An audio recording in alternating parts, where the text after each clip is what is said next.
Hey guys, today we are going to be talking about The Hate U Give. We just saw a kind of special screening for it. It was the secret film for Cineworld's secret screening that they do every now and again. So I'm not sure when this actually comes out properly.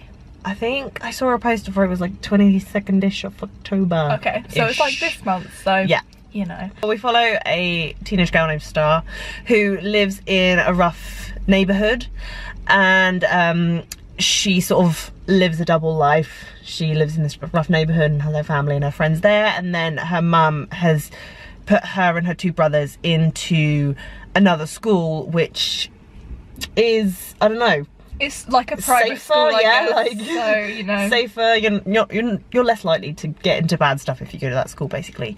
But things change for Starr when she is out with her friend and they're just driving along. They get pulled over by a cop, and the cop asks her friend Khalil to get out of the car, and he reaches in to get a hairbrush and gets shot.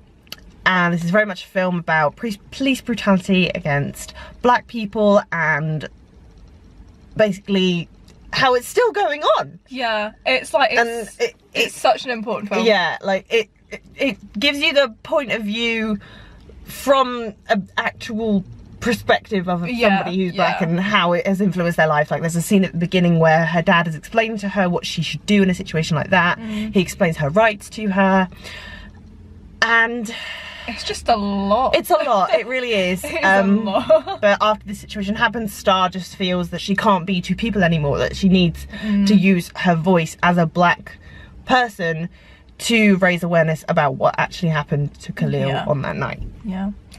So it's pretty heavy stuff.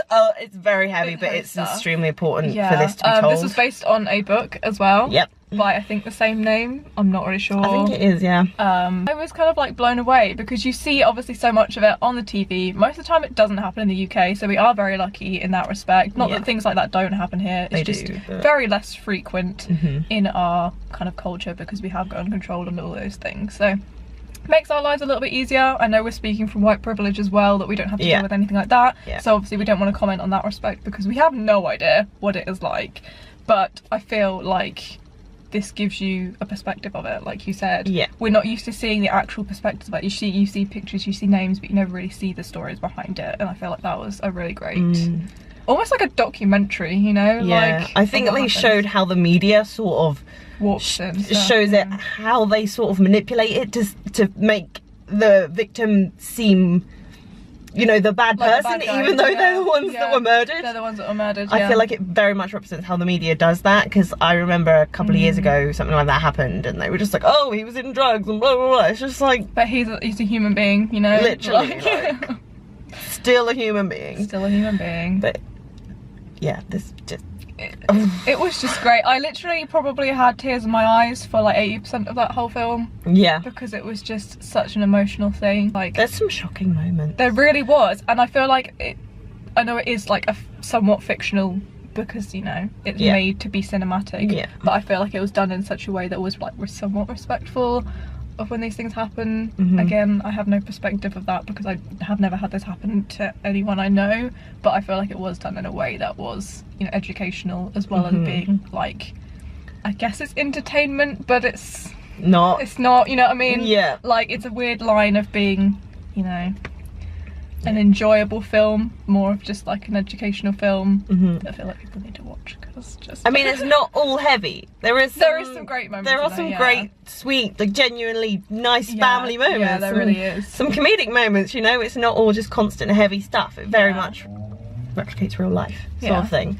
I just can't get over it. Like, there's this one bit in the film where you think, holy shit, but then you also think that probably has happened in a scenario. The thing is, like, they paced it out in such a way that it wasn't just like the main thing happened where he died and then it's all about that. Like, things just keep happening. It's not necessarily based all around his death. Like, it's the repercussions of that happening, and then more bad things just keep happening. So I feel like it's not like you have that like climax of the film where one thing happens and then it's kind of like just a downhill from there. there keeps things happening throughout the whole film, and I felt like that was amazing. Like, obviously they're just things that actually happened, but like, I wasn't bored, you know what I mean? Yeah. You weren't sitting there like... I think the writing was really good, like really was. how her sort of school life and her school friends like don't fully understand what exactly is going on in this situation and how she feels, because she's never felt comfortable showing that side of her. Yeah. Which is quite sad. It is incredibly sad. Just because the way you see this, one of her friends act, you just think, how can people be so ignorant? Like, I think we are very, very like open-minded people. Yes. And that just makes it so much more difficult. Yes. Like, all of the people that we kind of, you know, all of our family, all of our friends, I'd like to say are pretty open-minded people. So we don't have to deal with racism or homophobic people in our lives very often. And so that makes it even harder to like... to watch people do it. These things happen. It gets you angry. It really does. And like, even though we're not the victims of any of no, this. but it's supposed to get you angry, you know? Like, that's the whole point, but you're just sitting there like almost like shaking with rage over some of the things you that can't they were do saying. anything. And you're like, I know this is fictional, but it's not at the same time. Yeah, because it actually happens. Yeah, and I just can't praise it enough. I thought it was good. The whole supporting cast were amazing. They were, like everyone was just absolutely incredible. Yeah. The little kids were amazing as well. Oh my god. Like, yeah. My heart. My heart. God, don't even, we can't spoil that either. We can't, no, but I literally was like, you know, if we have no experience about this. It's hard to talk about. You need to educate yourself, and this is one of the good ways to do it, I guess. Yeah. Yeah. I don't really know what else to say, to be honest. Except, go see this. It was really good, and I hope it does really well, because so do I. It was worth the watch. I had no idea what to expect when we were going into this. No. We didn't. But And Amanda's great. She needs to be in everything. Good. And I don't know who played her dad, the name of that, but he was amazing as well. He was great. All of them. Everyone was incredible. Like, there wasn't one person in this where I was like, oh, what do we have to say about that? It was great. It was difficult to watch in moments, but I feel like everyone needs to go see this, even if you just go and sit and cry for like however long this film was. It felt like quite a long film. I feel like it wasn't that long. I feel like it needed to have everything in there. There wasn't anything in there that I was like, no. No, it was all necessary. It was all really necessary. Yeah. And great. So, go watch it. Yes. It comes out October 22nd, I believe. They did a really bold move, like making this their secret screening, because I feel like the film isn't getting enough marketing. Yeah. So if they make this their screening, people are going to watch it word of mouth.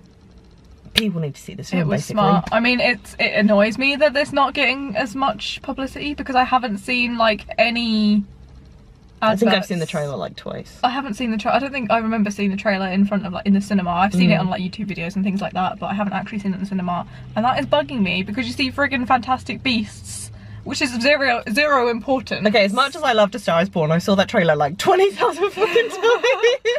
Exactly. Whereas this is like, you know, this is important. Fantastic Beasts is not. Yes. Get over it. That's pretty much the message of this whole video, is that Johnny Depp is trash.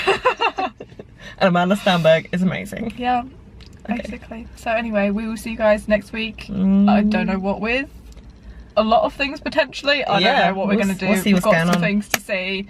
But other than that, subscribe to Rihanna's channel. Subscribe to this channel. We'll see you guys sometime soon. Okay, bye.